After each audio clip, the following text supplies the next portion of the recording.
In a cloud bank going down where we now call through harbors, which I think we're all very familiar with that. So he called us two different islands. He called this part the east part of the island San Salvador, and then he called that other part. He thought there were two islands. He called it La Victoria after another one of his ships. By the time he went to all the 8 Channel Islands, I think he ran out of names for ships. So in 1802, the Russian, the first, yeah, the Russians first appeared, and they had 3 huts down at what we now call Two Harbors, and I don't like the name.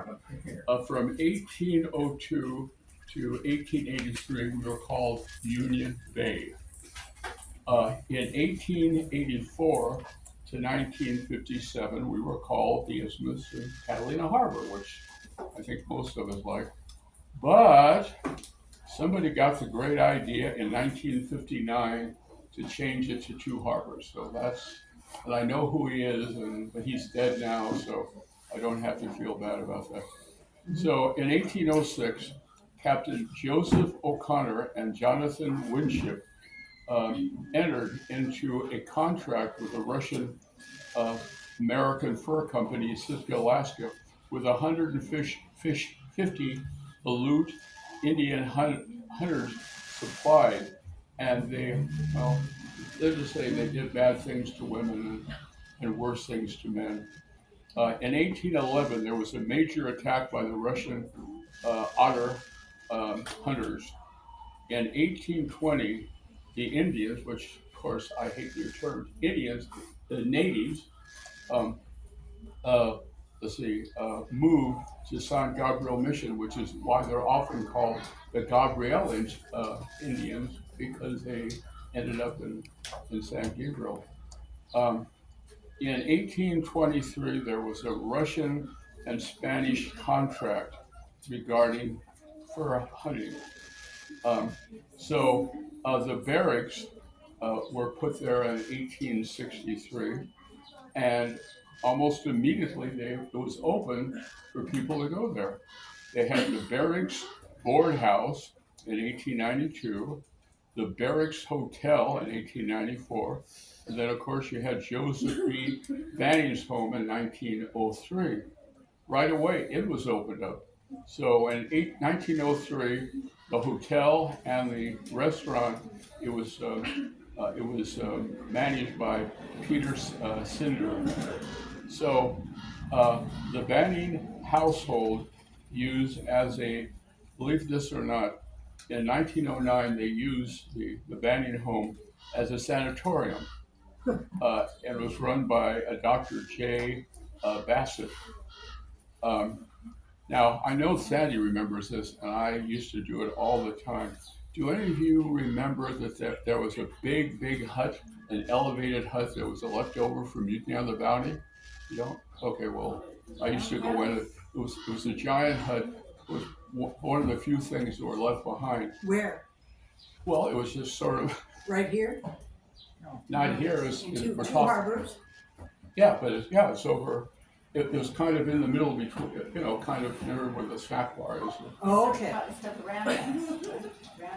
Was it Okay. called the Roundhouse? Huh?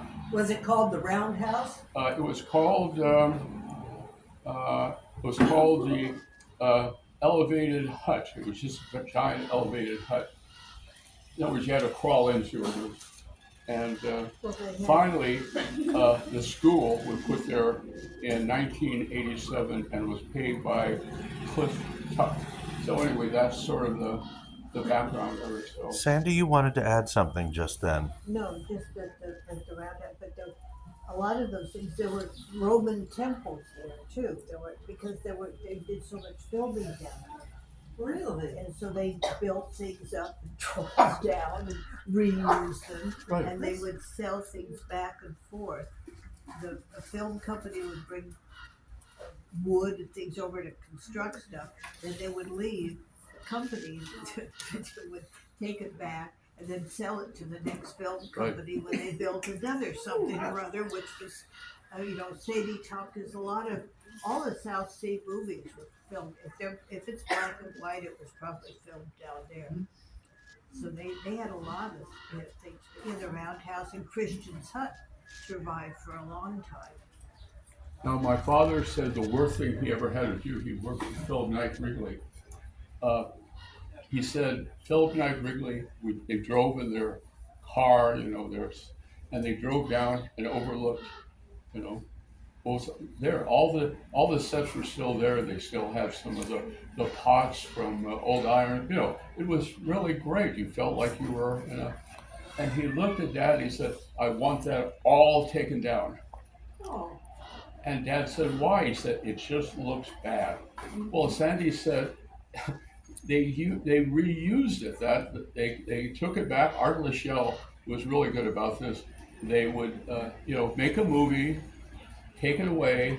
They said, next group came and said, this is what we need. And they brought back this, so it's really, So anyway, the only thing Dad saved was what Sandy said was a Christian trading hut that we gave to the museum. So that's the only souvenir that we were able to, that he was able to get. Oh no, Christian's Hut was down where the visitor center is Yeah. now. Well, they didn't give it away. It went down. Okay, Fell down. but I said they got rid of all the sets and we kept the plaque that says Christian Trading Hut. Okay, the plaque. You said they gave it to the museum. Okay, just the plaque. I said Christian. I did this Christian Trading Hut, yes. And unfortunately, okay, I have to tell a bad thing about my dad. He was very particular about things the way they looked, so he painted over the original sign to make it look better. So I hate to say it, the wood is the original, but the paint, it's kind of like I remember the funny story about the great grandson of George Washington.